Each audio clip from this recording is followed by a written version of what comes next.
les élus locaux doivent déclarer leurs indemnités de fonction en plus de leurs revenus.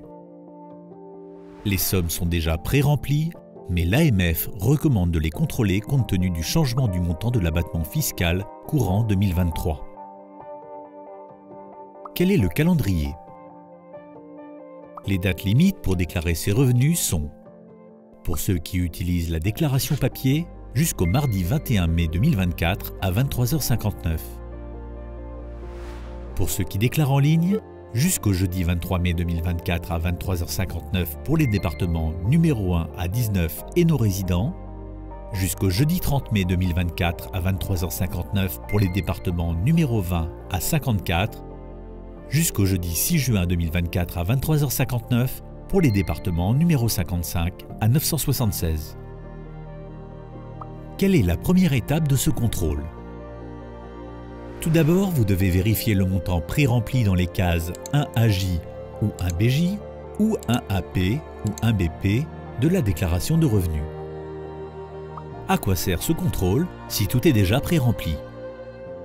Cela permet de s'assurer que le montant pré-rempli transmis par les collectivités aux services fiscaux correspond bien aux revenus imposables des indemnités de fonction perçues en 2023. Comment est calculé le revenu imposable?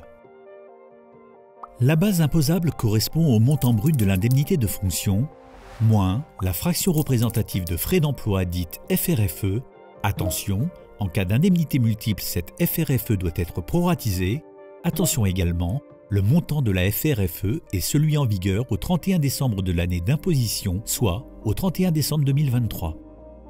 Moins la cotisation à l'IRCANTEC, moins 6,8% de CSG, moins les cotisations sociales lorsque les indemnités y sont assujetties, plus la participation de la collectivité au régime de retraite par rente si l'élu a cotisé à Fompel ou Carel. Pour réaliser ce contrôle, il convient de se reporter au bulletin d'indemnité de l'année 2023. Attention, cette année, ce contrôle est d'autant plus important qu'en 2023, le montant de la fraction représentative de frais d'emploi qui correspond à l'abattement fiscal spécifique aux élus a changé en cours d'année. Autre point de vigilance, selon la doctrine fiscale, pour l'ensemble de l'année 2023, le montant de la FRFE à retenir est celui en vigueur au 31 décembre 2023, ce qui est plus favorable aux élus. Vous êtes donc invité à vous assurer que le montant pré-rempli tient compte de l'application du montant de la FRFE applicable à votre situation.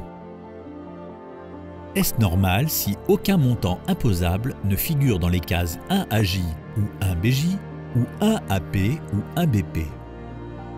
Oui, c'est le cas lorsque la déduction de la FRFE conduit à une base imposable égale à 0.